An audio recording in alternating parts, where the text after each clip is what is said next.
programa público, que é uma atividade muito especial para a gente, porque, além de envolver um grande mestre da cultura caiçara, eu acredito que seja a primeira atividade, acho que sim, né, Biba, que envolve música, assim, né, musicalidade. Então, é algo que a gente está sentindo de uma maneira diferente hoje, assim, né? Então, a gente pensou em abordar, quando a gente fez o convite para o Aurélio, para ele falar sobre a cacheta e tudo que está em jogo, né, em relação a essa planta, essa árvore, essa madeira, foram ressonâncias muito fortes de um projeto que a gente está tentando finalizar, está em vias de finalizar, que é essa mostra aqui ao lado, que vocês podem ver que ela ainda está, né, em montagem, ela não foi aberta ainda, que se chama Nosso Estado, Vento em Movimento, e essa parte toda dela é toda sobre a cultura caiçara. O Aurélio, o mestre Aurélio, ele faz parte, ele trabalhou com a gente nesse projeto, vai ter um depoimento dele numa dessas telas de LED, né, dele falando sobre a folia do divino, também vai ter cenas dele mexendo justamente com a cacheta, fazendo um instrumento.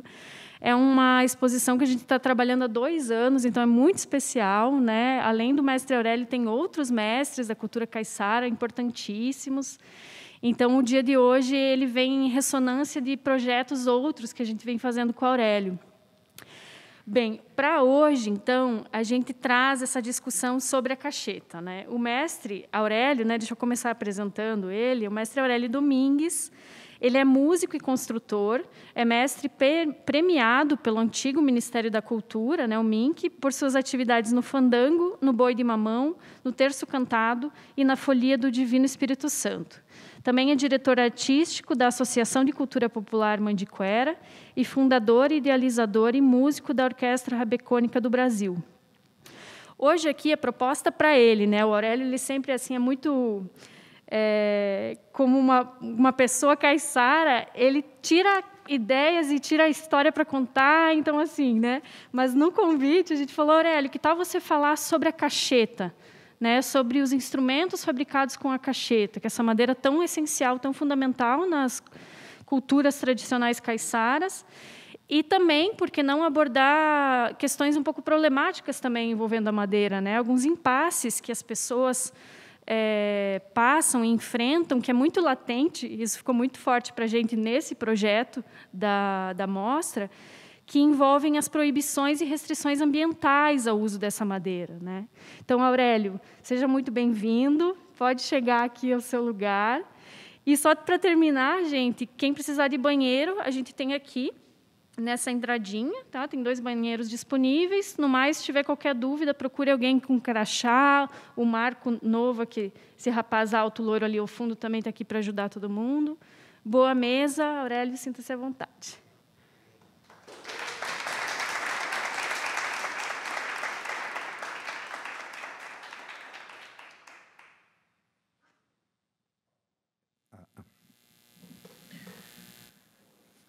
Poderia falar em pé, mas vamos aqui sentadinho mesmo, que para fazer o vídeo, o registro, né? Então, boa noite a todos, todas, todos os presentes. Para mim é um prazer grande estar aqui no Museu Paranaense, falando sobre essa cultura nossa caiçara, né? Caiçara do nosso território caiçara, né? Eu já vou falar dele também. Então, mas é um prazer, eu queria agradecer primeiramente o Museu Paranaense, o Richard, toda a equipe, que fizeram esse convite para que eu estivesse aqui hoje. Pude contribuir, como a Josi falou, na exposição, foi muito gratificante. Hoje já estive ali vendo um pouquinho também, fiquei muito feliz com o que eu vi, né? Então, isso representa muito a gente. E aí eu fiquei pensando aqui o que eu ia falar nessa minha apresentação, né? Num momento como esse, né? Num momento de quaresma. Ora, eu estava trazendo esses instrumentos de fandango, instrumentos caiçaras, né? E por tradição o caiçara não toca fandango, né? Durante a quaresma. A gente utiliza os instrumentos para se preparar para as romarias, né? Do divino. Então eu falei assim, então eu vou linkar a questão da romaria, vou levar uma viola que geralmente eu utilizo no fandango, né? Mostrar essa viola, mostrar essa rabeca e também falar dessas romarias, dessas atividades que a gente faz nessa época, né? Logicamente, o caiçara tradicional, ele toca outras coisas, sertanejo, toca samba, toca, enfim, música, um músico normal, né, como qualquer outro. Mas só que o fandango, especificamente, a gente não toca. É uma coisa interessante, né? É uma tradição do fandango. Hoje em dia, isso está em discussão, né, para saber se toca, se não toca, né? Nós estamos em outros tempos, tantas coisas mudaram, tanto no instrumento como no que se faz ali no âmbito do fandango. Discutimos bastante ano passado, esse ano, mas ainda não estamos tocando. Ainda continua a mesma coisa. Ninguém marcou baile, e isso influencia muito, assim, até a política local. Por exemplo, a Prefeitura de Paranaguá não contrata nenhum grupo de fandango durante a quaresma, e a gente também não faz questão que contrate, e a gente também não fecha contrato, enfim. Tudo fica normal, né? Como sempre foi. Então, eu vim aqui hoje falar para vocês sobre esse universo, né? Esse universo caiçara, da cacheta, da planta, né? Da música caiçara, desse território. Então, eu gostaria de começar primeiro falando do território, que é o que é mais importante para a gente, né? O caiçara, ele vive numa extensão de terra que vem de Angra dos Reis, Paraty, mais ou menos, até ali se aproximando da Baía da Babitonga, né? Passa ali pelo Morro do Amaral, região de Joinville, né? E adentra a Baía da Babitonga, né? Que é São Francisco, por ali, né? Logicamente, as cidades, a partir de Itapuá, eles ainda não se reconhecem com essa nomenclatura caiçara, mas eles estão inseridos dentro dessa cultura. Então, por isso que a gente reconhece o mapa caiçara da Baía da Babitonga até o Rio de Janeiro, né? E o que é o caiçara? O caiçara é esse povo antigo do Brasil, né? Então, a gente está dentro de um mapa indígena, que não respeita essa delimitação geográfica, né, que foi formatada para ser esse Brasil político, né? Então, a gente está nesse mapa indígena, o europeu chega nesse território indígena, e com a miscigenação nasce o primeiro caboclo, né? E o caboclo com caboclo é o caiçara, né, que já é esse caboclo adaptado a essa região, né, marítima, né? Então, para vocês terem uma ideia, quando Cabral chega no Brasil, né? E Cabral vem... Cabral nem era do litoral de Portugal, ele era de Trás-os-Montes, enfim. Mas quando ele vem nessa comitiva oficial portuguesa para fazer o achamento do Brasil, ele já se depara aqui, as comissões desses primeiros portugueses que chegaram já se deparam com portugueses que estavam aqui fazendo o mapeamento náutico. Esses portugueses que chegaram aqui, a princípio, já tinham, inclusive, filhos nessa região que a gente chama de região caiçara, né? Ali Cananéia, São Vicente, esses lados, né? Que está dentro do nosso território. Esse território é um território com uma história muito grande dentro da história do Brasil, e a gente está dentro desse território até os dias de hoje. Então, esse europeu que veio para cá e se miscigenou com esse índio, e depois com o negro, e depois com os outros, mas a princípio o europeu e o indígena, né? E essa dissidência, esses filhos, né, de portugueses e índios, eles aprenderam a conviver nesse território, principalmente com a cultura indígena, né? Então, por isso que o caiçara é muito ligado à natureza, ao mar. A gente precisa do mar e da natureza em pé, né? O mar preservado, a natureza, a floresta em pé. Então, porque a gente aprendeu, a gente tem essa base, essa plataforma da nossa cultura, é a cultura indígena, né? E o europeu que chega aqui aprende, né, a se comportar dessa maneira, de uma certa forma, né? Depois, logicamente, teve toda a expansão dessa cultura também europeia, né, que formaram as cidades, as construções, enfim. Mas esse caiçara ainda traz na sua cultura, na sua identidade, essa coisa indígena, né? De estar, né, no ambiente, de estar na natureza, de estar convivendo com a natureza. E quando a gente traz isso até os dias de hoje, né, dando um salto assim bem grande, assim, dando um pulo grande, né, a gente vê que aquilo tudo que a gente preservou, aquilo tudo que a gente cuidou, é um tesouro que a gente tem na mão e que atrai, né, o interesse de muita da especulação imobiliária, da venda de cota de carbono, dessa coisa toda. Porque quando você olha o mapa brasileiro, né, de um satélite hoje, a maior faixa, extensão de Mata Atlântica, está onde o caiçara vive. Porque é onde a gente vive. Esse é o nosso território, é assim que a gente vive. Nossa cultura, nossa economia não é de grandes acumulações. A gente tem uma cultura de subsistência. Então, a gente planta pequenas roças, a gente pesca poucas quantidades de peixe, ali para a comunidade, ou quem sabe até para a cidade, mas não em escala industrial. E a plantação também não em escala industrial. Então, por isso que o nosso território está preservado. A gente tem enormes extensões de faixas de praia desertas, né, que não mora ninguém. Haja visto o Superagui aqui perto, né, que a gente tem uma praia enorme, deserta. Na Ilha das Peças também praia deserta, porque o caiçara é esse ser que mora a Bahia dentro, né, mora perto do mangue. Ele planta primeiramente. O caiçara, primeiramente, ele planta, né? Ele é como o índio, né? Ele colhe, ele planta, né? Depois ele pesca. A pesca era algo só para subsistência. Depois é que começou a haver um mercado de venda de pesca. E o caiçara é esse. Então, por isso que o território caiçara ele é preservado ainda. E quando você olha esse território, os lugares onde estão desmatados ou estão com grande aglomero, digamos assim, de contingente, é justamente onde não está concentrado o caiçara, né? Então, aí a gente pega ali Praia de Leste, Santa Terezinha, Matinhos, ali não tem um caiçara ou outro que foi expulso da beira da praia, que tinha o rancho e foi um pouquinho para dentro ali, mas a maioria é a especulação imobiliária, né? Que já tomou as faixas de praia, porque as praias não... A praia tinha, como a gente disse por lá, malemar um rancho, né? E depois, enfim. E hoje, esse nosso território atrai todos esses olhares, né? Esses olhares. E para proteger ou, às vezes, se apropriar, eu acho mais se apropriar do território, é que as leis ambientais vêm. E elas vêm, às vezes, de uma forma formatada de cima para baixo, né?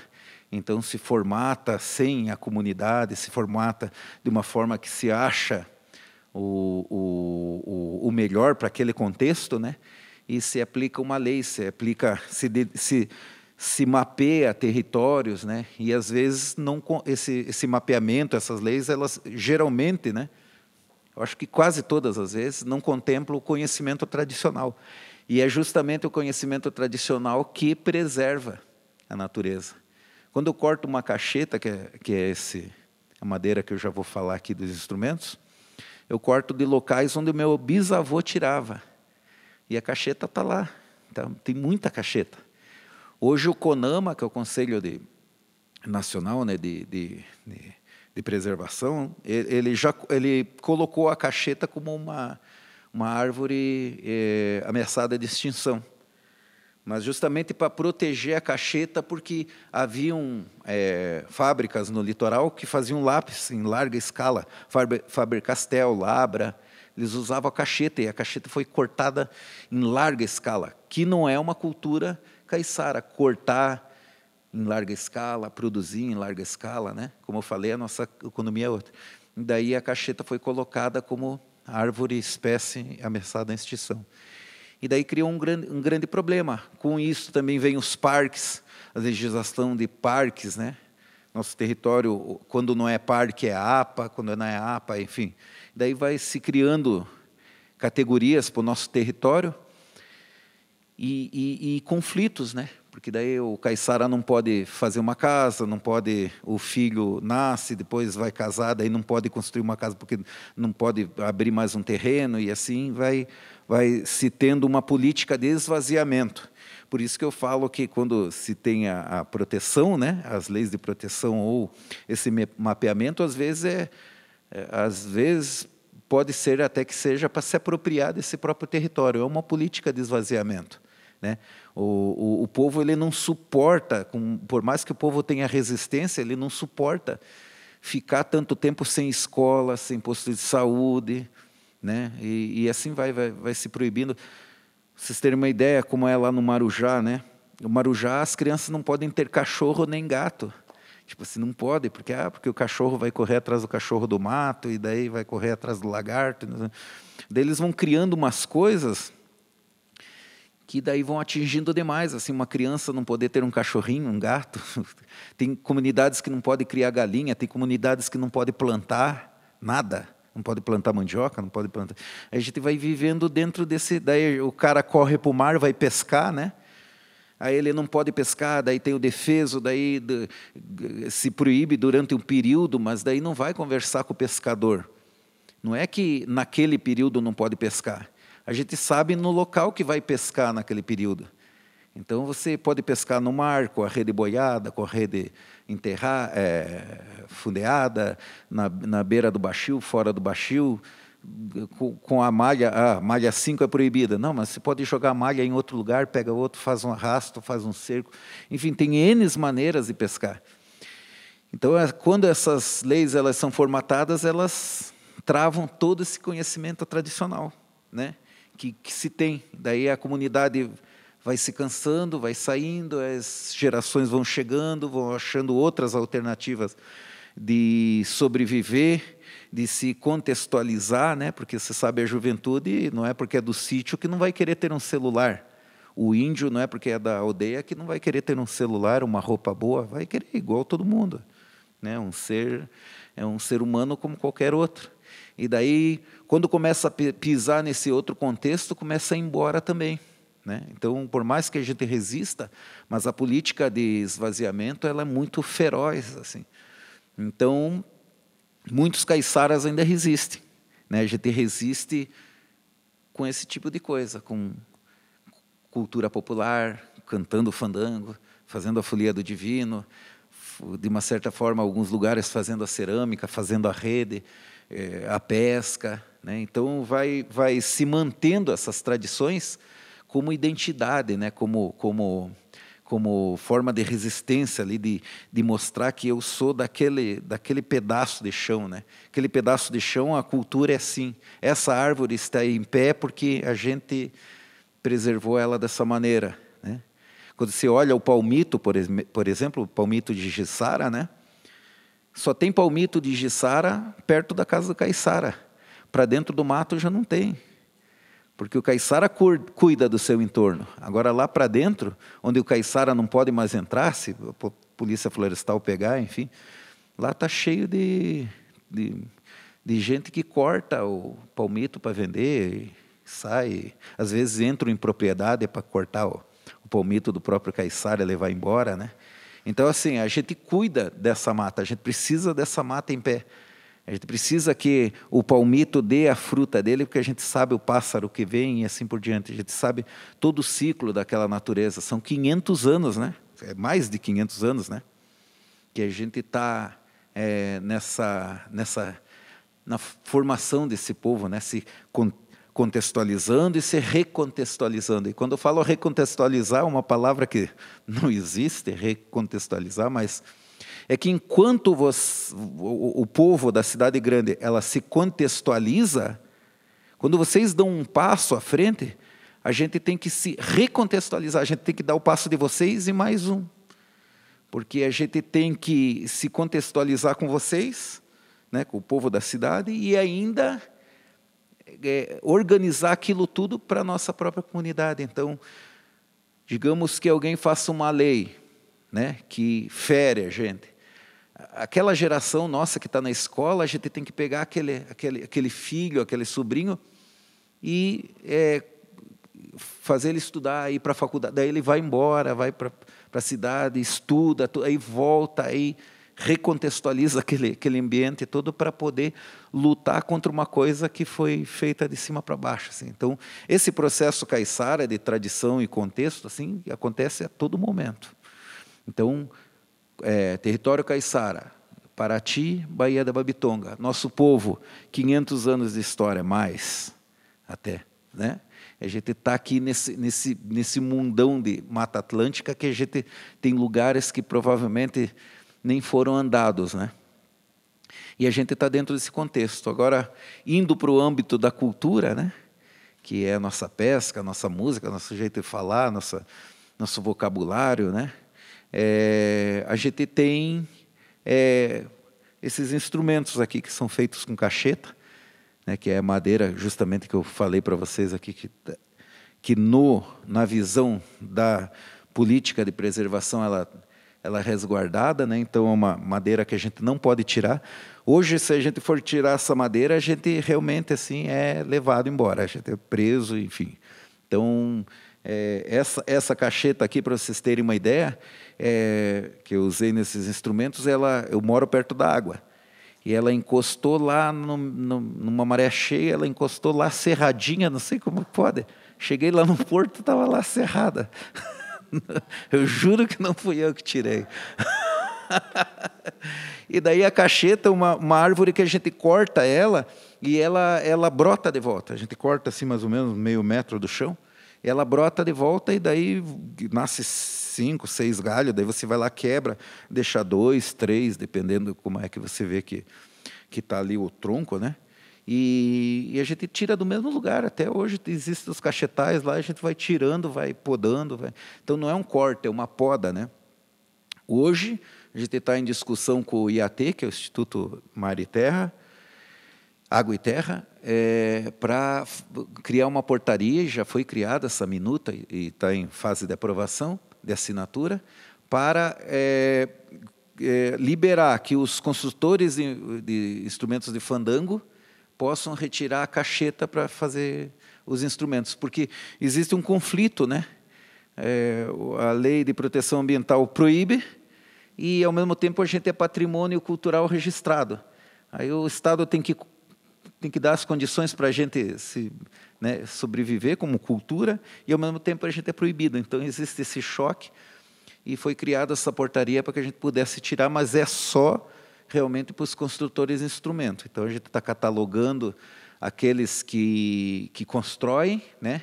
E os que já estão aprendendo que são possíveis construtores, a gente já está colocando numa listinha. E daí, aqueles que no futuro forem também fazendo a prática da construção de instrumento, logicamente vão entrar nessa lista, porque ela é uma lista aberta, que ela contempla entrar outros construtores, né? Enfim, mas é algo que a gente está criando, né? Essa portaria agora na lei de proteção. Então, daí eu queria especificamente falar, né, dos instrumentos, porque é uma coisa interessante, os instrumentos do fandango, às vezes, e eu vou falar de fandango, não vou tocar fandango para vocês, mas vou falar do fandango. Os instrumentos do fandango, eles guardam ainda características, assim, fragmentos dessa cultura tradicional e tradicional mesmo, e às vezes nos jogam até para a Península Ibérica lá, né? Resquícios, né? Fragmentos dessa aculturação. E o que é mais fascinante é que ele é vivo espontaneamente, né? O fandango, ele não é um folclore, né? O fandango é um ritmo musical. Ele é um ritmo musical que tem uma dança, mas ele ainda tem uma função social, assim como a Folia do Divino, que ainda é mais antiga. A Folia do Divino, ela teve o seu primeiro registro, de fato, né? Em 1322, na cidade de Alenquer, quando a rainha Isabel, a esposa de Dom Diniz, isso no período medieval, né? Ela patrocina uma primeira festa do Divino. Isso era um culto feito pelos franciscanos com os pobres da freguesia, né? Mas aquilo estava ganhando muito vulto na região de Alenquer, e aí a rainha Isabel resolveu fazer uma promessa, e deu certo, e aí ela resolveu patrocinar uma festa, né? Toda pomposa lá. E aí, desde 1322, as folias do Divino começaram a percorrer as freguesias em Portugal. Aí, quando vem para o Brasil, já, né, não tinha padre para todas as regiões, então quem fazia as funções de religiosidade eram justamente as bandeiras, os foliões, né? Então, essa prática é muito antiga, né? E daí, logicamente, vem esses instrumentos dentro da bagagem dessas caravelas, né? Vem o instrumento, vem o jeito de tocar e tudo, né? Eu tive a oportunidade de estar em Portugal 2 vezes, justamente estudando esses instrumentos, né? A relação com o nosso fandango. E lá eu vi que a gente não encontra o fandango como a gente encontra aqui. E a impressão que eles têm, pelo menos os que estudam isso, né? É que a impressão que eles têm que é uma mistura danada. É como se você fosse ver uma roda de capoeira e chega lá, tem um berimbau, uma sanfona, um teclado, daí você fala, pô, mas né, não é assim, não é só o pandeiro, o atabaque, o berimbau. Eles têm essa impressão com o fandango, porque o machete, que é o pai do cavaquinho, ele é de Braga. Essa nossa viola, que é a viola caiçara, que vem da viola campaniça, viola beroa, né, é da região de Castelo Branco. O adufo, que é o pandeiro, ele vem da região de Lausanne, que já é divisa ali com Espanha. Então, vem instrumentos de cada lado, assim, a rabeca também tem um outro ambiente. Então, os instrumentos é cada um de uma região de Portugal, eles têm a impressão, assim, como é que esses instrumentos estão todos juntos tocando, né? Então, isso é mais comum no Açores, lógico, que já é passagem deles, mas como é que se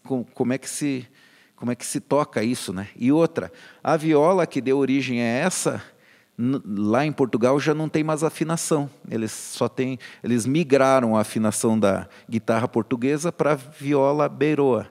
Hoje a viola beroa tem a afinação da guitarra portuguesa, que é uma guitarra para fado, né? E a nossa viola caiçara tem 3 afinações diferentes, entaivado pelo 3 e pelo meio, provavelmente, ou todas elas são a portuguesa, ou alguma delas, né? O que deixou eles bem fascinados quando eu levei essa informação para lá.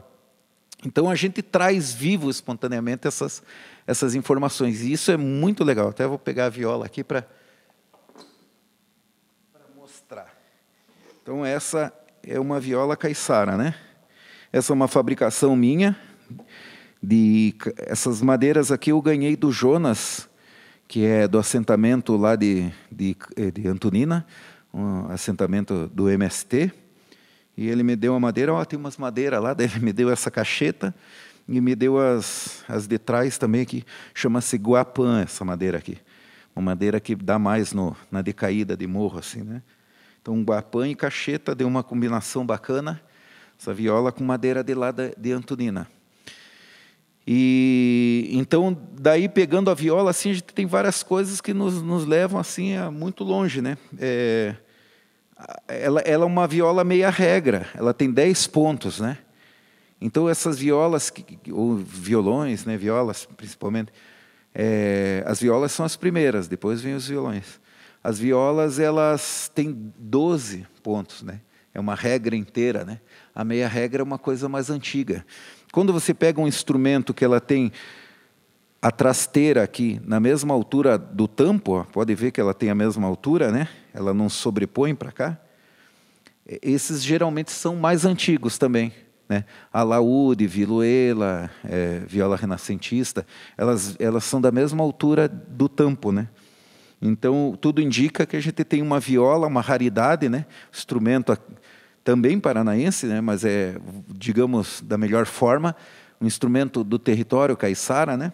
Que é um instrumento muito antigo, que ainda tem uma função social, né? Então, a gente tem esse instrumento que tem essa característica, ele ainda é cravilha de pau, né? Então, é um furo que se faz e se aperta aqui. E daí aí é o que eu falo da contextualização, porque eu já vou falar sobre isso daqui. Essas cravelhas aqui, a gente fala caravelha, né? Elas vieram da Alemanha, né? Ela tem um mecanismo dentro, é como se fosse uma tarraxa, né? Ela tem um mecanismo, ela não fica mais difícil desafinar, coisa. Lógico, o violeiro sempre fica afinando a viola, mas enfim, ela é muito melhor que a de pau, né? Ela tem um mecanismo, né? Desenvolvida para isso, né? Para não desafinar. Então a gente já tem uma contextualização aqui. Outra coisa é o verniz, né? Provavelmente, quando vieram os portugueses para cá, eles não trouxeram os melhores luthiers. Os portugueses que vinham para cá nas caravelas era o pessoal mateiro, era jagunço, era essa galera aí, né? Que vocês sabem muito bem na história, vinham aqui caçar índio, estuprar, vinham cortar, enfim, era terra de ninguém, né? Então não vinham as melhores mãos, os melhores intelectuais, não vinha a galera para desbravar mesmo, né? Então, logicamente, eles traziam instrumento, mas não traziam a técnica, né? Tradicionalmente, o instrumento de fandango, vocês vão ver, sempre nunca tem verniz, assim. É uma coisa que o pessoal sempre questiona, mas o teu instrumento tem verniz, a viola de fandango não tem? Eu falei, não tem se você não der uma lata de verniz para o fandangueiro. Se você der uma lata de verniz para o fandangueiro, no outro dia está envernizado. Mas isso é certeza absoluta. Assim.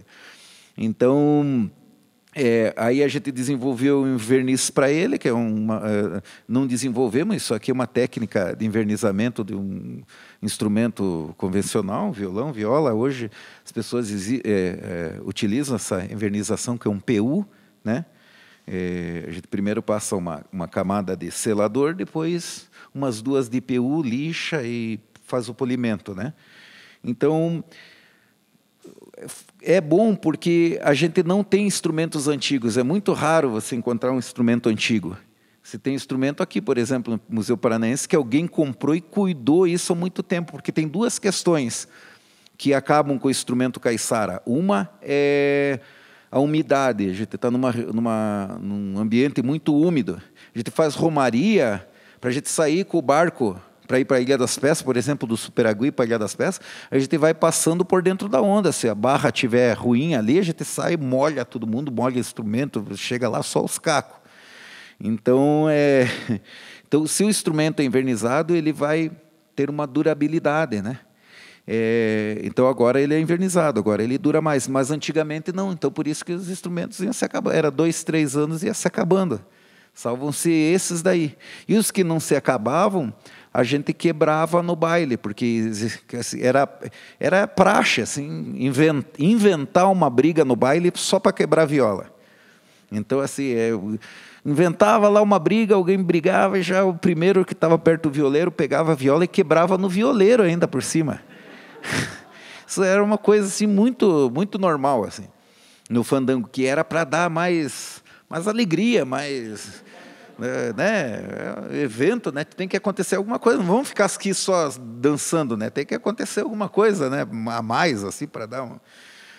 E aí rolavam essas brigas, né? Então, quebrava a viola na cabeça do violeiro, né? Se tramavam no pau ali, o pessoal corria, como a casa era pequena, as mulheres e as crianças corriam para dentro da cozinha ou do quarto, né? E os homens, os que não conseguiam correr pela porta, ou pular pela janela, né?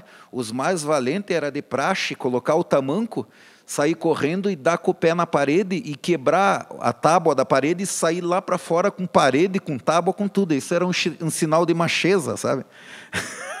Então as brigas eram assim. E quem ficava dentro de casa, da sala, né, que tentava correr, aí aquele que estava lá pegava, tirava o tamanco para dar nas costas, assim, jogar de longe, aquele tamanco de madeira, assim, 1 quilo e pouco, mais ou menos. Então, mais ou menos, mas era briguinha assim, coisa pouca, né? Não era essa coisa como hoje em dia, né? De revólver, de tudo que não tem graça, né? Aquela época a briga era gostosa, né? É por isso que não sobrou nem... Rabeca ainda você encontra, rabeca antiga. Agora, viola, muito raro você encontra. É no museu ou, sei lá, de vez em quando aparece no forro de uma viola que alguém esqueceu e... Mas, assim, parece viola, mas quebrada, cara. Tem algum restauro para fazer, é uma coisa impressionante. Então, daí veio essa coisa do verniz e a gente acabou tendo o instrumento por muito mais tempo, né? Esse instrumento aqui, ele é mais novo, né? Mas aquela rabeca ali, por exemplo, já tem uns 4 anos, né? Já participou de romaria, tudo, e ela ainda está bem bacana, assim, não está ainda com uma cara de tão detonada. Uma rabeca sem verniz, cara, a primeira romaria ela já volta os cacos, já tem que lixar de volta, já tem, enfim. Aí a gente tem aqui, ela tem 7 cordas, né? Essa primeira fina, né? Fina, fina, fina, grossa. Daí tem uma pareada aqui, que são 2, que estão aqui em cima. E tem uma aqui em cima, que estourou, enfim. Que chama citurina. Ela pega aqui dessa cravilha até aqui. Ela funciona como um diapasão, né? Que é a turina. E daí essas outras 6 aqui, 2 pareadas e depois as outras ordens simples. Então, tem uma característica que ela não vai até o fim agudo, né? Chega aqui, ela inverte, ó. Daí a última aqui é o contrário, né? Enfim. Então, aqui ela está afinado pelo meio. A gente tem esse elemento aqui que é o cavalete. Às vezes você pode encontrar aqui um rabo de peixe, ou nessa forma de bigode. Ou você pode encontrar também esse desenho que é as machetarias, que não é uma pintura, né? É uma madeira dentro da outra. Isso. E aí aqui a gente tem aqui a machetaria. Ela não é uma pintura, ela é uma madeira dentro da outra, né? É a machetaria. Ela serve para quando o sol bate, ou umidade, né? Ou se o tempo está muito seco, que a madeira racha, ela vai parar nesse desenho, porque a madeira está assim, ela não está assim igual a direção da fibra, né? Ela está assim, então ela para aqui, né? Então, aqui tem um pedaço de madeira mais duro aqui, para que ela não tenha envergadura. Bom, mas especificamente ela é uma viola de cacheta, guaraparim ou guapã, e maçaranduva, que é as madeiras mais escuras. De cananeia para cima, as árvores elas trocam o V pelo B. Então a maçaranduva vira maçaranduba, a candapuva vira candapuba, e assim vai. Guapirubu, guapiruvu, e assim vai. Então a gente tem essa característica também de nomenclaturas, né? Então, está aqui a viola, aqui o fundo, né? Cravilhal, orelha da turina, salto, e aqui uma violinha, né? Eu vou tocar um pouquinho. Será que eu consigo? Aí. Então, como eu disse, a gente não toca o fandango, mas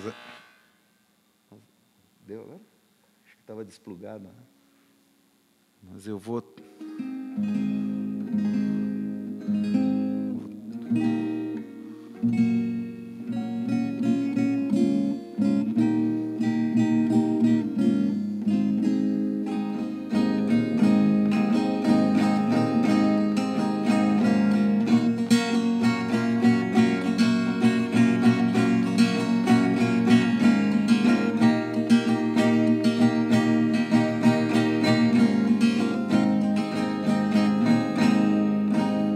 essa é a base da chegada, né? Folia do Divino, ela vai de casa em casa, começa na Páscoa, a gente passa 40 dias sem tocar o fandango, ensaiando o Divino. Daí, no domingo de Páscoa, a gente sai de casa em casa e fica 50 dias em Romaria, das 6 da manhã e 6 da tarde. Geralmente a gente vai até Cananéia e volta para a Ilha dos Valadares, e daí a gente escolhe uma comunidade onde a gente vai fazer a festa, sorteia, né? A gente canta, geralmente a gente tem a música, né? A melodia, mas os versos são todos na hora. Que às vezes as pessoas pedem, minha filha está na cidade, cantei um verso para ela. Meu marido pegou um emprego, agradeça ao Divino. Daí a gente que faz assim, então, antes da gente entrar na casa ou na hora da despedida, a pessoa pede. Então, geralmente é uma música de chegada e depois uma música de despedida. Chega na casa da pessoa, canta, louva o Espírito Santo e depois come, conta uma piada ali e depois sai, né? Às vezes as pessoas dão uma oferta, né? Que é para pagar o custo de óleo, de barco, de coisa arada que a gente gasta.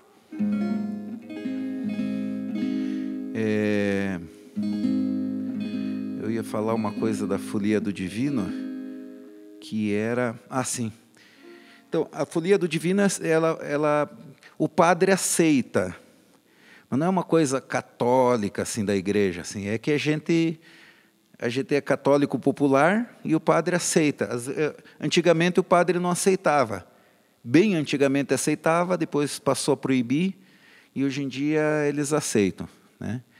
Mas a gente chama de catolicismo popular, mas é uma coisa bem diferente, porque a igreja leva o devoto, né, para a igreja. Chega na igreja, tem o altar, os santos, né, tudo. O padre chega lá, fala, né, a pessoa senta, né, e fica olhando o padre falar. A folia do divino é completamente o contrário. É a gente que vai na casa da pessoa, a pessoa não precisa sair de casa. Nós, os cantadores, nós somos os menos importantes. É a pessoa, o dono da casa, a dona da casa, a família, que é importante. Nós vamos lá saudar eles. É completamente o contrário. Daí eles chegam, pegam a bandeira e aí a família vira o altar. Então a bandeira na mão da família, né, as crianças ali, nós vamos louvar o Espírito Santo e cantar para aquela família. Então é completamente o contrário. A gente vai ali com todo respeito com aquela pessoa ali. Então a gente canta para aquela pessoa. Então a gente se esforça ao máximo para fazer um verso bonito para atender aquela família ali. Então a coisa é completamente diferente. Por isso que às vezes, antigamente, os padres não aceitavam, né? Porque daí a pessoa não precisava sair de casa, né? A pessoa fica em casa, né, na hora da romaria e não vai para a igreja, né? Então o padre quer que esteja na igreja. A gente é o contrário. A gente quer, quando a romaria chega, fica todo mundo na comunidade. O pessoal não sai nem pescar. É uma coisa... Daí é engraçado, porque os caras vêm assim, eles falam assim, viu, a gente vai tirar um barco para fora, porque a gente vai pegar um peixe para a romaria. Daí você fala, pode ir. Daí é que eles vão. É engraçado isso, né?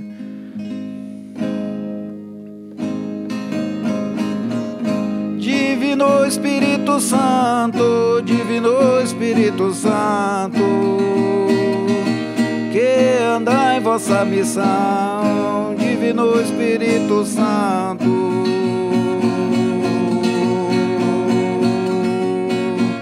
Ai, Divino Espírito Santo,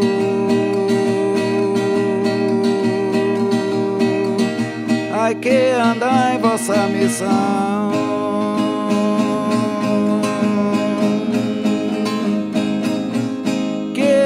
Em vossa missão, vem cantar o hino da glória.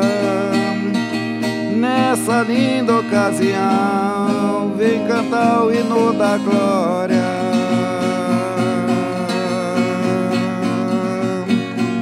Ai, vem cantar o hino da glória.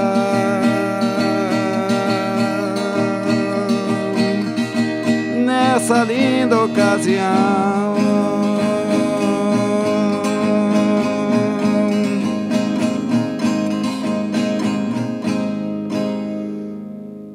Me veio o professor de filosofia agora na cabeça, que foi surrado aí no Largo da Ordem, né? E esse ano a gente vai fazer a romaria em homenagem a ele. E agora eu me lembrei, até me emocionei, porque daí já começa a vir verso para ele especificamente. A gente tem fé que ele se recupere, né?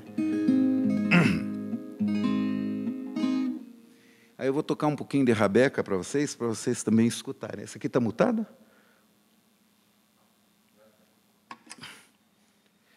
E a viola, vou passando aqui para vocês irem pegando. Pode ser, José? Que daí vocês podem pegar para ver na mão. Eu vou tocar a mesma música agora, só que na Rabeca. Para vocês...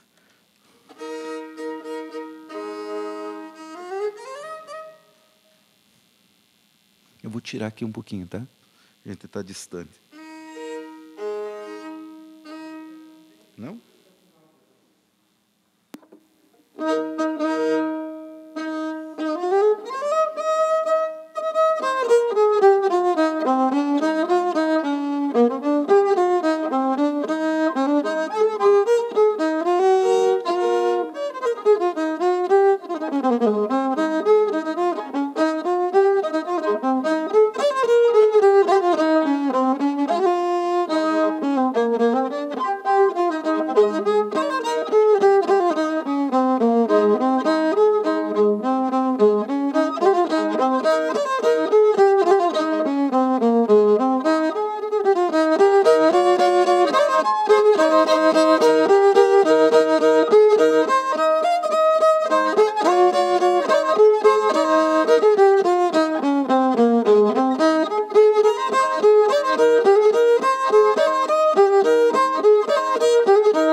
Espírito Santo, Divino Espírito Santo, e a Santíssima Trindade, Divino Espírito Santo, Divino Espírito Santo,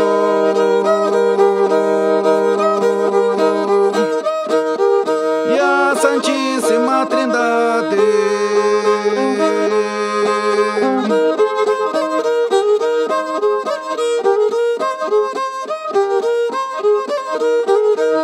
e a Santíssima Trindade vem para dar a vossa bênção, com o poder da eternidade vem para dar a vossa bênção, vem para dar a vossa bênção, com o poder da eternidade.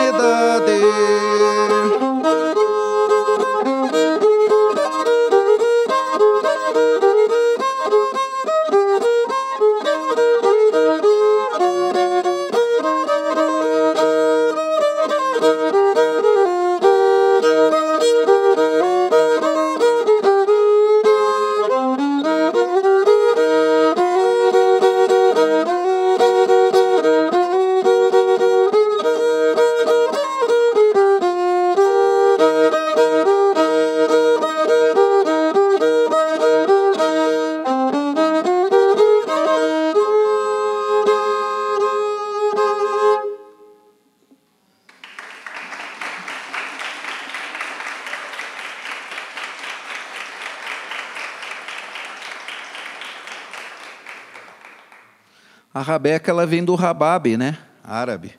Então, os árabes, quando eles fazem a invasão da Península Ibérica, né?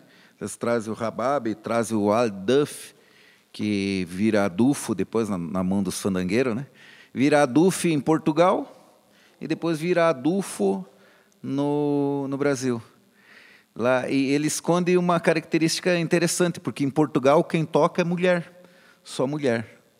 E aqui no fandango, pelo menos assim, a gente não tem hoje em dia sim, hoje em dia as mulheres já estão tocando, mas um registro antigo de que mulher tocava. Então isso indica que essa mulher portuguesa não vinha, né? E a época que essa mulher portuguesa não vinha era justamente na época da colonização. Então esses instrumentos, eles já chegam no começo, né, da colonização, quando não vem essa mulher portuguesa. Então cai na mão do homem português, que logicamente faz o rufado e o jeito de tocar o adufê português, né? Aqui é adufo, né?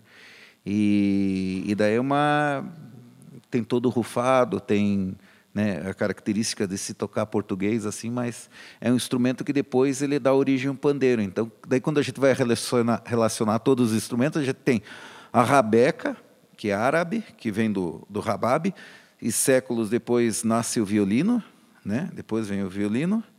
Depois, a gente tem a viola, que depois dá origem ao violão, enfim, né? Primeiro a viola, depois o violão. A gente tem o adufo, e depois o pandeiro, né? E daí sim a caixa, que é a parte da percussão da música, que também é acompanhado por tamanco, né? Tamanqueado. A rabeca, geralmente ela tem o braço mais curto, ó. Então ela traz essas melodias mais agudas, né? Para o homem cantar é um pouco mais complicado, que não está geralmente na zona de conforto da voz masculina, né? E traz essa coisa que eu acabei de falar, de que a mulher portuguesa não estava naquele momento, né? E era um instrumento justamente de acompanhar a voz feminina. Assim como o tamanco, né? Quem bate tamanco na Espanha, ou na região ali, fronteira Espanha-Portugal, são justamente as mulheres, né? Vocês sabem que o flamenco, quem dança é mulher, né? Quem bate o pé é a mulher. E o fandango é uma coisa antiga, mas quem bate o pé é o homem. No fandango, quem bate o pé é o homem. Hoje em dia não, está mudando, né? Bruno, Jéssica, aí estão de prova aqui. Já tem mulher batendo tamanco ali. Inclusive, tem a Laura, que é a filha de um primo meu, que ela deu aula em escola, tudo ensinando batido, né? Tem várias meninas que... Fernanda, mulher de um amigo meu também, que hoje são casados, ela dava aula de fandango, elas batendo, né? E as minhas filhas, Luma e Malu, que tocam fandango, e a Malu, ela já está fazendo a função de mestre, né? Que o mestre é aquele que canta em primeira voz na viola. Ela faz essa função dentro do grupo Mestre Eugênio. Então, ela que leva o grupo, né? Ela executa a viola e a primeira voz. Então, ela é a mestre do grupo, apesar de nova, né? Está fazendo a função de mestre, né? Não é mestre ainda, né? Porque tem um longo caminho ainda, tem que comer muita raposa, né? mas ela está fazendo já a função de mestre, o que tudo indica que vai ser, lógico, sem problema nenhum, né? Então é uma maravilha. Assim como também tem homens, meninos, né, que também já sabem tocar, mas não são mestres, estão na função, mas ainda falta comer uma raposinha ali. né? Então eu vou passar essa rabeca aqui, o Caetano pode pegar aqui, daí passar para lá. Pode levar esse daqui, ó, também. Todo mundo fica curioso, né? O que é que tem aí? A gente não usa crina de cavalo, a gente usa nylon porque a crina ele arrebenta muito fácil. Para a gente que faz a Romaria do Divino, aí as cordas elas são mais, como é que eu posso dizer, mais dura, né? E daí a gente acaba passando o arco mais forte, porque a gente toca no ar livre, a gente toca com criança chorando, com panela caindo, gato subindo por cima das panelas lá na hora da romaria, então a gente toca um pouco mais forte. E daí chega no final do dia, está a crina ali do arco toda arrebentada, né? Então por isso que a gente coloca geralmente o nylon, né? Que ele tem maior durabilidade. Esse arco aí, por exemplo, ele já tem uns 5 anos, para ter uma ideia, não arrebentou nenhum fiozinho. É um nylon, a gente coloca o nylon, depois a gente lixa esse nylon com uma lixa grossa, né? Coloca o feixe e fica passando numa lixa, e depois passa o breu normal igual o violino. E daí ele dá a fricção, dá o contato ali certo para a gente tirar o som, né? E então essas melodias que eu toquei aqui para vocês da Folia do Divino, elas são feitas em 3 vozes. Tem o tipe, que é uma voz aguda, tem o contrato ou tenor, que a gente fala que é uma voz mediana, que faz uma segunda voz, uma terça, né, que caminha. Às vezes não caminha junto, às vezes ele faz realmente uma outra melodia. E depois o mestre, que é quem canta mais baixo. Geralmente o mestre toca viola e faz a voz mais baixa, porque ele tem que estar concentrado no verso. São raros os mestres que tocam rabeca e cantam. Eu vi um em Santa Catarina, numa Folia do Divino em Santa Catarina, uma vez, executando rabeca e cantando. Eu toco rabeca e canto porque, quando eu aprendi, eu era rabequista, e eu tive um problema com o meu mestre da Romaria, né, que ele teve que se ausentar, e aí eu tive que assumir essa rabeca.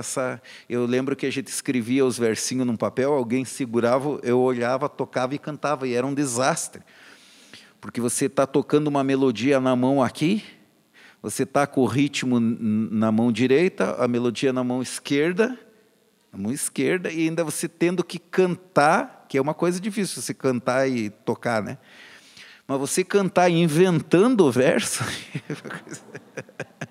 uma coisa terrível, assim. Então, demorei um pouco, mas hoje daí me acostumei, porque a Folia do Divino, eu não consigo fazer isso no fandango, por exemplo.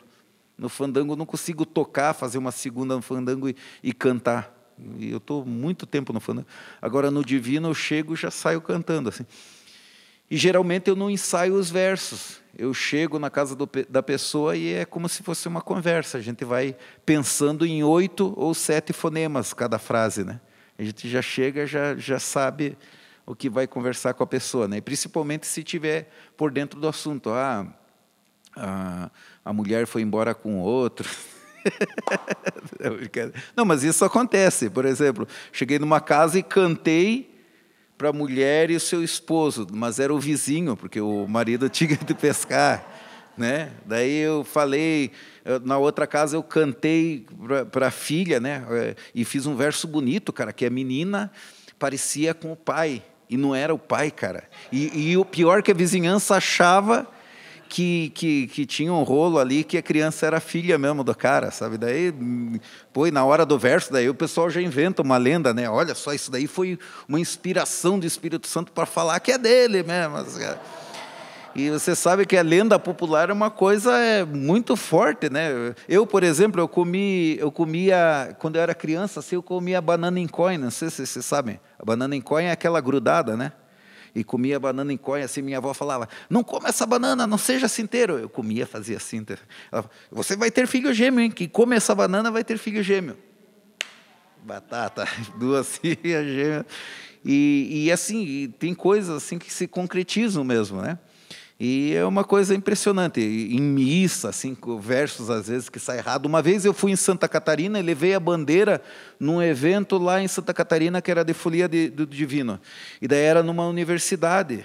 E daí o professor chegou assim e falou assim, viu, os alunos estão muito tristes, né, porque o professor deles, que estava em coma, né, ele está muito mal, assim, ele está prestes a passar para o outro lado, assim, então está todo mundo apreensivo, mas a gente está aqui no evento, enfim, aproveita que você vai cantar o Divino e canta uma bênção, né? Tá bom, aí me preparei para aquilo, né? Aí tá bom. Aí chegou na hora de cantar, ele veio assim no meu ouvido e falou assim, cara, o professor não resistiu. Eu falei, puxa vida, né? Que pena. Bom, então vamos. Aí puxei a rabeca, comecei a cantar, né? O violeiro não era, estava eu só na rabeca e tinha um violeiro tentando acompanhar, aquilo já me desconcentrou um pouquinho, mas tudo bem, vamos lá. E aí eu comecei a cantar e não saía o verso, e eu tentava de todo jeito, e tentava dizer que Jesus recebesse esse homem no céu, caminho de anjo e tudo, e não vinha, e não conseguia fechar o verso, porque é uma quadra, né? A segunda frase tem que rimar com a quarta, né? Tudo rimadinho, a pessoa presta atenção nisso. Então, eu não conseguia fechar os versos, assim. E não vinha, daí errava a métrica, às vezes até métrica do fonema ali, para enquadrar. Tudo errado, assim, não conseguia. Eu falei, meu Deus, mas está tudo errado. Aí eu firmei mesmo o pensamento, eu falei, Deus, receba esse homem no céu, abra o divino, abra as portas para receber esse homem, não sei o que lá. Daí veio de volta o professor, cara, o professor não morreu, foi uma notícia falsa. Eu falei, por isso, daí eu parei, eu falei, gente, calma aí, isso aqui é uma coisa séria. Eu não estou conseguindo formar o verso aqui, o homem não morreu, vocês pediram para cantar. Daí fluiu normalmente, daí sim a gente pediu cura, tudo, enfim. Não sei se o professor sobreviveu ou não, mas eu só sei que não saiu o verso de jeito nenhum. Então foi coisas assim que acontecem na Romaria do Divino. E na Romaria do Divino é muito engraçado que as pessoas recebem a gente, assim, abrem a porta e dão a cama, dão comida, e a gente, toda casa que a gente vai, a gente come. E daí você tem que comer, porque é uma desfeita você não comer na casa do devoto, né? Aí você chega lá, você olha assim, ainda bem, né? Aqui não tem nada, né? Aí porque está tudo limpinho, né? Daí você termina, a pessoa fala assim, venho aqui na cozinha, você olha assim, está aquela mesa. Aí só que eu tenho técnica, né? Para não comer, eu já vou lá, eu já peço, né? Dona, tem um cafezinho? Tem, já preparamos aqui. Daí eu pego assim, o copo assim vazio, falo assim, posso chamar a pessoa? Pode. Daí eu já saio com o copo vazio assim, ei, venha tomar café, venha. Aí parece que eu tomei, entendeu? Porque se você vai tomar café em toda...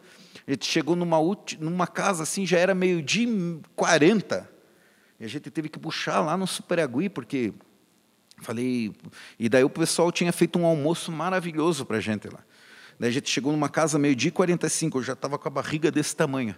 Eu falei, vamos fazer essa casa e vamos para o almoço, e daí vamos dar uma parada de umas 2 horas, que está muito puxado, né? Aí chegamos na casa assim, daí cantamos lá, eu falei, dona, fizemos curtinho aqui que a gente tem que ir lá para o almoço, que já está esfriando lá. Aí ela pegou, tá bom, mas tome um café aí, que eu fiz o café. Eu falei, não, a gente vai almoçar. Não, Deus o livre. Minha filha veio lá de Paranaguá, tudo para fazer bolo para você. Eu olhei para dentro da cozinha, cara, parecia uma festa, assim. Coxinha de camarão, risole de cação, não sei o que lá, casquinha de siri, bolo, refrigerante. A gente teve que tomar um café ali para ir almoçar. Por isso que a gente leva o Poro, né? E daí o Poro vai fazendo ali uma frente. Por um colega nosso querido, ele é o Alferes da bandeira, é o responsável pela bandeira. Ele é o guardião da bandeira. A gente pede permissão para ir lá, é ele que é o figura, né? Então, nessa época de Quaresma, ele que pode ir lá e abrir a bandeira e tirar as fitas e mexer, depois ele arruma tudo, daí guarda e fica tudo arrumadinho, fica tudo guardadinha a bandeira, os 40 dias, né, com um pano branco, assim, ele faz tudo isso na quarta-feira de cinzas, lava todas aquelas flores, é um trampo danado, lava tudo, enrola tudo de volta, aquilo faz aquela cachopa, pinta os pombinhos, tudo, deixa tudo preparadinho, aí fica 40 dias, e depois ele tira lá da panopla, né, que é o suporte da bandeira, aí que ele tira, mas é o alferes, ele é o alferes-chefe, né? Depois que passa pela mão dele, é daí que a gente... Porque, como eu falei, a romaria, a hierarquia é meio ao contrário. Eu sou o mestre da bandeira, porque eu faço o verso, mas ele é que tem o poder de pegar a bandeira por primeiro, tem isso, né? A gente nunca passa à frente da bandeira. Quando a gente está caminhando, né? A gente nunca passa à frente da bandeira. Tem todo um respeito assim que a gente faz. Daí, chega na casa, deixa eu contar a cerimônia bem rapidinho. Assim. 5 horas da manhã, acorda. Afina os instrumentos, 6 horas da manhã, em ponto, começa a romaria. Aí a gente inicia a romaria. Vai tocando, canta, até amanhecer o dia. Amanhecer o dia, está bem clarinho, assim, a gente para, aí toma um café. Aí terminou o café ali, aí começa a visitar, de casa em casa, para, almoça, casa em casa, até às 6 da tarde. Só que assim, quando chega às 5h30, por aí, né? 5h40, 5h30, naquela casa que eu estou, eu já falo que eu vou finalizar na outra. Ali no verso, falo que eu vou finalizar na outra. Aí o povo da outra casa já fica meio preparado. Aí quando a gente chega lá, a gente já está encostando às 6 horas da tarde. Olha, meio-dia você já está morto. Porque se tocar das 6 da manhã às 6 da tarde, meio-dia, você está morto, andando, tocando e cantando. Você já está morto. Aí você almoça, você tem que sair, cara. Você descansa um pouquinho, tem que sair. Você já está morto. 3 horas da tarde, você está podre. Você já está amortecido. Assim, já. 5 horas da tarde, você já está no automático. Assim, 5h30, daí... Aí começa a cerimônia de encerramento. A cerimônia de encerramento, você faz a chegada, você toca a despedida nessa casa. Toca a despedida, não para de tocar. Você já está morto, imagina. Não para de tocar. Sai dessa casa tocando, vai na outra, aí canta para as pessoas. Saúda as pessoas, louva o Divino Espírito Santo, tudo chegada normal. Isso dura uns 15 minutos, mais ou menos. Aí não para de tocar. Aí você começa a tocar para elevar, né? Para fazer a cerimônia de despedida ali do dia, né? Aí é cumprido. Aí vai uns 30 minutos, mais ou menos, 40 minutos, tocando só, saudando tudo que é santo. Daí as pessoas colocam um santinho na casa, no altar, tudo, porque você tem que cantar para cada santo. É cada santo que tem, você canta um verso. Daí, às vezes as pessoas enchem aquela parede assim, de santinho assim, para você cantar, e você fica... Daí o Poro, né, que é maiorzão, assim, ele fica na frente assim, para eu não ver o santo atrás. Fica vendo. Para eu não ver o santo atrás, mas daí não adianta, né? Daí você vai, a pessoa, às vezes, o dono da casa afasta um pouquinho para você. Daí isso dura muito tempo, assim, você toca, aí tá. Aí você leva tudo aquilo, canta para todos os santos, pede dispensa do Espírito Santo para fechar a bandeira, e fechou, daí acabou, aí quando acabou isso, você não para de tocar. Você muda o toque, aí vem o beijamento. Aí muda o toque, aí as bandeiras se inclinam, aí todo mundo vem beijar a bandeira e fazer a última despedida, a última oração. Você tem que esperar todo mundo beijar e rezar. E você não para de tocar. Você fica ali.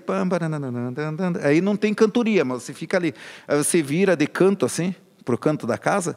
com a cabecinha. As tuas costas aqui, pulmão, você já não canta mais nada, você já está assim, morto, assim, se encosta na parede e fica. Aí a casa começa a lotar. Eu nem olho, assim, eu fico olhando assim para o pé, né? Aí, quando eu tenho o pé das senhorinhas, assim, chegando, eu falo, tá no começo ainda. Tá no começo. Eu fico olhando assim, tocando e olhando, assim, aí os pezinhos lá. Daí são as senhorinhas que estão chegando. Eu falei, tá longe. Aí começa a chegar pé de mulher mais nova, assim. Falei, opa, já está quase no meio. Aí começa a chegar pé de moça. Aí, opa, agora sim. Aí pé de homem, está acabando a mulherada. Aí pé de homem e mulher junto. Falei, opa, os casais. Já sei todo o roteiro, os casais. Daí começa a ficar os pezinhos pequenos, os meninos, criançadinha, daí pequenininho. Daí começa a vir uns cavalão, assim, os pés parecem um cará de espinho, uma coisa. Daí a homarada que fica lá fora. Aí vem vindo, né? Mas aí aquilo ali dura um monte de tempo. Aí até todo mundo beijar, daí vai chegando os pingadinhos, né? Aí sim, aí todo mundo beijou a bandeira, não para de tocar. Aí você continua tocando, aí vem o alferes. Esse daqui foi alferes um dia com a gente lá. Aí o alferes vai pegar a bandeira, eles vão enrolar a bandeira no mastro, guardar todas as fitas, enrolar, você está ali tocando, porque não pode parar de tocar enquanto a cerimônia. Não. Aí eles vão enrolando todo o mastro, guardam enrolam a bandeira, tampam todas as fotos, né, que as pessoas colocam foto, fita ali, aí tampam todas, aí enrola tudo. Aí colocam um alfinete, fecham a bandeira, você não para de tocar. Aí eles vão colocar um lençol branco. Aí o lençol branco tem toda a dobradura, e são vários alfinetes que colocam para fazer aquela dobradura, fica igual um origami, uma coisa assim, mais tradicional. Daí você está ali. Aí às vezes você está olhando assim para o chão, né, onde passou o pé das senhoras, do povo ali. Aí está lá o alferes, quando você vê que o pano está se ajeitando tudo, você nem olha, você não olha para você não passar raiva. Né, Bruna? Aí às vezes começa a cair os grampos no chão, os caras não pegam direito, cai no chão. Pô, dá vontade de ir lá dar uns tapas no cara, pelo amor de Deus, peguem, você só tem esse grampo para pegar e colocar. Começa a dar uma raiva, né? Você já carregou andor? Andor também assim, dá cada briga embaixo do andor, mas isso é uma história que eu vou contar outro dia. Mas aí sim, aí fecha a bandeira, aí o dono da casa e a dona da casa pegam a bandeira e levam para o quarto, aí você para de tocar. Aí parou de tocar, para você descer a mão assim, faz clec, clec, clec. Aí pronto, acabou 6h30, 6h40 ali, acabou tudo. Aí você vai descansar 5 horas da manhã de volta, tudo de volta, e daí todos os dias, 50 dias até chegar de volta. Faça chuva, faça sol, né, Bruno? Mar, onda, não interessa, você vai embora até visitar todas as casas. Quando começa a atrasar, que dá muita chuva, aí você tem que fazer mais casas num dia só.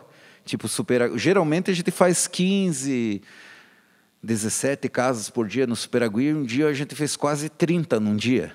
Meu Deus, eu chegava na casa, saía, chegava na casa, saía. Eu falei, meu Deus, que grande correria, parece uma cavalgada, uma coisa. Mas porque a gente já não tinha tempo, senão não dava para fazer todas as casas, e as pessoas ficam extremamente sentidas assim, se a gente não vai. E tem a bandeira não volta para trás.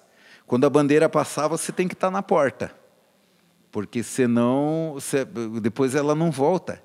A gente até, hoje em dia, a gente faz uns descontos, sabe? A gente até volta um pouquinho assim, mas as pessoas não gostam que volte, porque daí a outra vizinha já está esperando, sabe? Tinha que estar preparada. E eu acho que no todo, assim, no funcionamento da coisa, é bom, porque você começa a voltar, você não sente, quer dizer, você sente, você fica cansado, né? Mas você não faz ideia do quanto anda. Aí, em 2017, por aí, teve uma pessoa que foi com a gente e ligou o GPS, e a partir do momento que a gente saiu, ela ligou o GPS e fechou quando a gente chegou novamente em Paranaguá. Deu 870 e poucos quilômetros andando. Daí que a gente viu, por isso que a gente chega podre, né? Tipo, vem de Canané, ela vai numa casa, volta, vem esses pedacinhos, porque ela ligou e deixou ligado. Onde a gente ia, o GPS ia. E daí deu 800 e poucos quilômetros nesses 50 dias. É por isso que daí em pé o dia inteiro. enfim. E daí sim, chega a festa do Divino no 50º dia depois da Quaresma, da Páscoa, né? Daí é festa de Pentecostes, a gente escolhe uma comunidade e daí sim faz um fandango, daí todo mundo se reúne, os grupos de fandango. Esse ano vai ser na comunidade de Barbados, ali é uma ponta do Superagui. O Superagui é enorme, né? Aí ao lado de lá é Barra da Ararapira, para cá Ararapira, é Vila Fátima, é tudo Superagui. Barbado, tudo dentro da ilha de Superagui. Daí tem esse vilarejo que é Barbado. A festa vai ser lá esse ano, 4 e 5 de junho, que é quando a gente está chegando por lá. E daí está todo mundo convidado para a festa, dançar um fandango, né? Comer um peixinho lá da região, e é isso. Bom, pessoal, eu acho que uma conversa boa, né? Tem muita coisa para contar, eu acho que é muito pouco tempo, assim, para uma diversidade tão grande que é a cultura caiçara. Sou só eu falando aqui, mas se tivesse os mestres todos aqui, cada um contando as coisas que a gente passa por lá com essa luta de resistência, de proteção do nosso território, de defesa do nosso território, a gente ia longe. Aí tem histórias de enfrentamento com polícia, casas que são derrubadas pela Força Verde, pela Polícia Guarda Florestal, enfim, pelos parques, enfim, toda a essa tragédia social, esse racismo social, ambiental que a gente passa, enfim. Aí são outros assuntos vários que a gente podia passar aqui muito tempo conversando, né? Vale lembrar que a gente tem uma frente, hoje em dia, que a gente está trabalhando muito, que é a Escola de Educação Popular Caiçara, que a gente está tentando desenvolver uma escola que a pedagogia é ancorada no conhecimento tradicional. O aluno vai programar suas aulas e as aulas vão vão fazer sentido naquele contexto para aquele aluno, para fazer ele se pertencer novamente à própria cultura. Então, a pedagogia é ancorada. Então, o aluno não vai lá ter aula português, matemática, certinho, todos os horários certinho. Não, ele vai programar a aula dele porque ele sabe que aquela semana é lua cheia, ou lua nova, então ele vai ter maré de tarde para poder fazer educação física velejando, remando, desvarando canoa, mergulhando, nadando. Enfim, ele vai fazer biologia dentro do mato, conhecendo fauna, flora, os caraguatás, Inhopecanga, o Nhundu, enfim, Combro, Baixio, estudando a sua própria geografia, seus próprios peixes, técnica de pesca. Então, ele vai estudar todo esse contexto, estudar português com os versinhos, com as nomenclaturas, com tudo que faz sentido para ele, né? Depois vai ficando maiorzinho, vai estudar física, né? O Adam está aqui, ele sabe muito bem disso. A gente pode ter aulas como essa aqui, ó. Aqui é um livro. José, por favor, só passa aqui. Esse aqui é um livro que eu fiz para explicar sobre a madeira que foi feita a viola. Aí o Adam está aqui, não me deixa mentir, ó, isso aqui pode ser uma aula.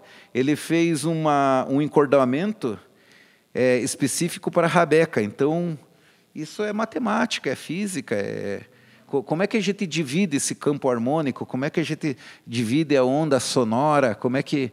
Essas coisas têm que fazer sentido para o aluno caiçara, né? E não a velocidade do ônibus, mas, de repente, a velocidade do som, e com uma criança pequena, um timbre, como é que se faz primeira e segunda voz, como é que se comporta essa voz, 3 vozes no divino, como é que se... Né? Então, assim, são vários os assuntos do conhecimento tradicional que poderiam ser organizados para a formatação desse material didático, desse conteúdo, dessa grade escolar que é específico. Isso não é uma novidade, Paulo Freire falava isso, ele sempre defendeu isso, né? Mas agora a gente tem tentado fazer essa frente para que a gente tenha uma educação popular, né? Uma pedagogia realmente ancorada ali no conhecimento tradicional. O slogan da nossa escola é culturalizando a educação, né? Para não se escolarizar a cultura, tem que culturalizar a educação. Pessoal, muito obrigado. Eu fico aberto, acho, para algumas perguntas, quem quer que faça. Esse encordoamento quem faz é o Adam, quem toca a rabeca pode depois conversar com ele. Eu consegui ter um bom resultado nos meus instrumentos, tanto na viola, na rabeca, com esse estudo que ele fez desse encordoamento. Foi muito importante. Tinha um problema sério de nós, caiçaras, todo o território, a gente tinha alguns problemas sérios de lobo no instrumento, né, que é um pio, né, ou uns harmônicos, enfim, que a gente está... Ainda estamos desenvolvendo alguma coisa, né, mas pelo menos os da Rabeca já resolveu muito, assim. E ele faz várias alternativas. Por exemplo, aqui é só Ré, Lá, Mi, mas em bronze, mas tem níquel, tem liso, tem enrolado. Aqui são para 3 cordas, Lá, Ré, Lá, bronze, mas também tem níquel, tem, enfim. São quantos conjuntos que você já fez? 500? Mais de 500, né? Entre rabecas brasileiras, hein? Para todas as rabecas brasileiras, agora ele está na fase das violas aí. Para mim, inclusive, é um prazer muito grande estar com ele aqui, porque ele faz parte dessa recontextualização, né? Que é essa conversação, esses ajustes que a gente faz para estar com o fandango hoje, a cultura popular aqui dentro de um espaço desse aqui. A gente não saía de lá, agora a gente está aqui, né, com todos vocês escutando, né?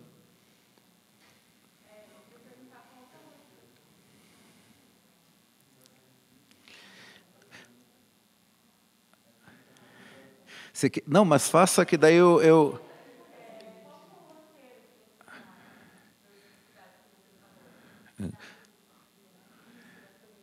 Então, ela está perguntando sobre o roteiro que a gente faz da folia. A gente vai até Cananéia, na casa do mestre André, que é um grande mestre da folia do divino. Depois a gente vai na igreja, primeiro na igreja de Cananéia, na matriz de Cananéia, de São João. Depois a gente vai na casa do mestre André. Depois a gente passa para a comunidade onde não tem padre. Como eu falei, a gente vai nas comunidades onde não tem padre. Então lá tem a comunidade de Santo André, no Pereirinha, que é a região de Cananéia, a gente vem vindo. Pereirinha, Itacuruçá, Marujá, Seada Nova, Vila Rápida, Pontal de Leste, Barra da Ararapira, Vila Fátima, Abacateiro, Tibicanga, Bertioga, Barbado, Saco do Morro, Superagui, Ilha das Peças, Ilha Rasa, Vila São Miguel e Ilha dos Valadares. Só isso.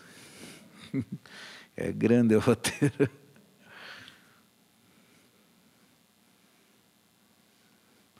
Mais alguma? Caetano?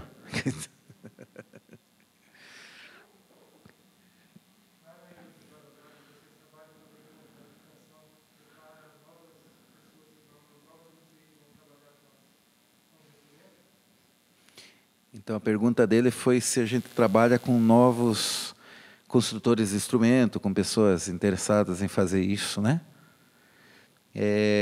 Então, eu só atendo a demanda local. É local que eu falo assim, do território.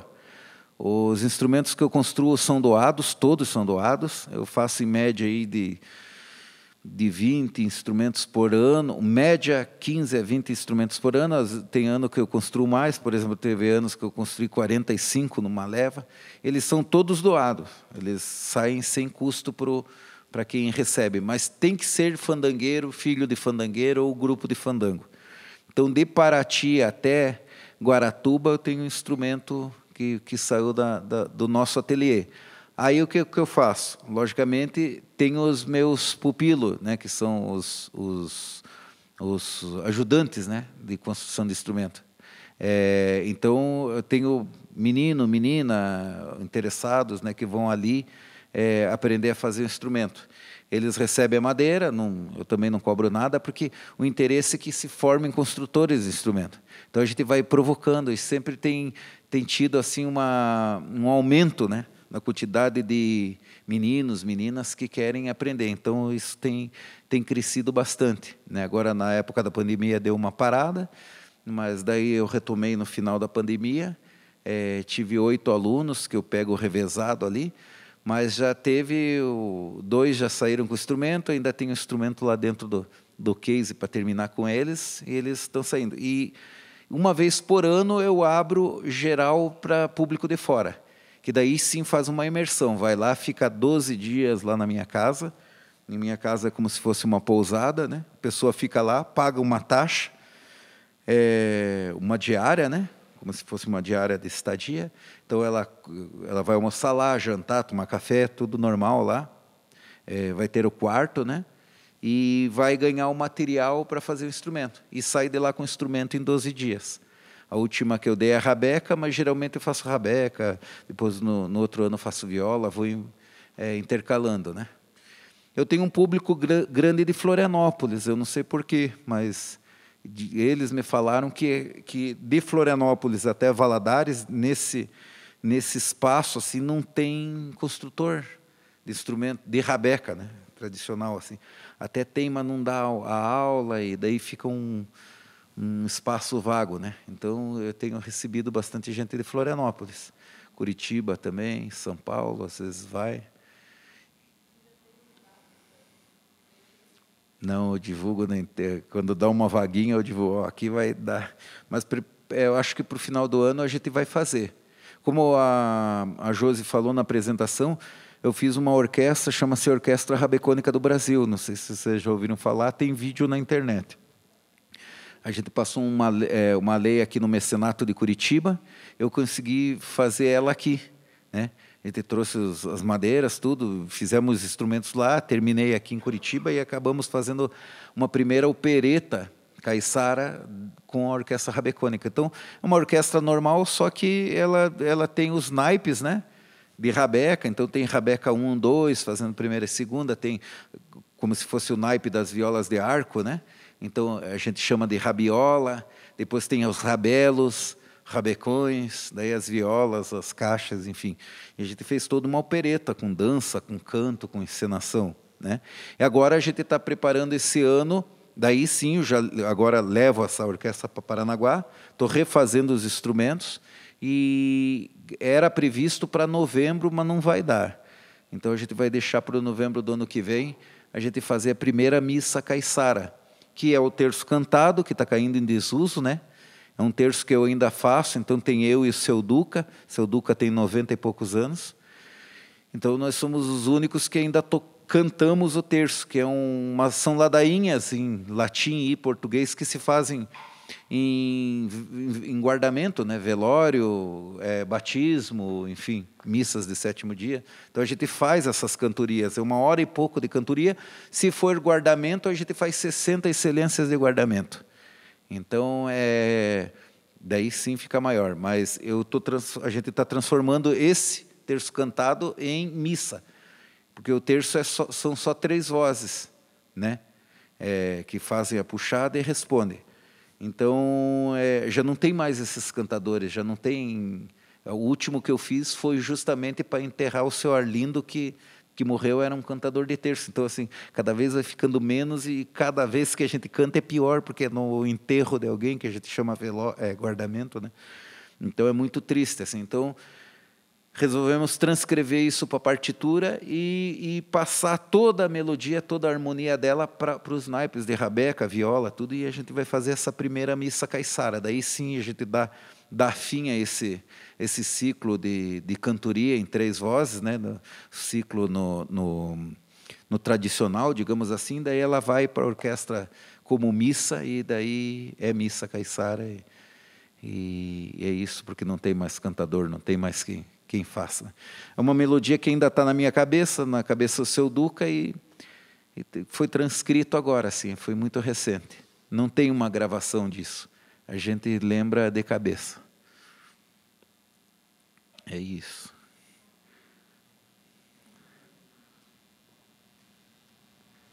Obrigada, Aurélio. Eu acho que também o pessoal pode acompanhar pelo Instagram, né, da Associação Mandiquera, mais novidades, assim. Obrigada pela tua fala, por esse stand-up também, né, que você é perito em fazer, né, fazer todo mundo rir.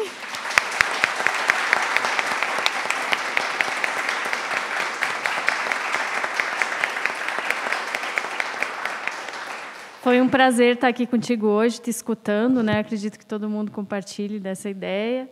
e que fiquem as marcas aí para que novos eventos como esse, com a tua participação, com outros caiçaras, outros rabequistas e mestres possam estar vindo aqui também, né? E, de novo, reforçando, né, dia 5 de maio, a inauguração dessa mostra aqui, que trata exclusivamente, né, essa parte sobre a cultura caiçara. Vocês vão poder ouvir o Aurélio dando seu depoimento, também fazendo instrumento ali em vídeo. Está todo mundo convidado. E o nosso programa público, né, Se Enfiasse os Pés na Terra, vocês podem acompanhar as outras atividades pelo Instagram, pelas redes sociais. No sábado e no domingo, a gente tem uma fala e uma performance também, né, da Uira, que é uma drag indígena, performer, versa sobre assuntos como ecologia, arte contemporânea, as questões indígenas, questões científicas. Então, está todo mundo convidado também. Aurélio, mais uma vez, muito obrigada. Obrigado.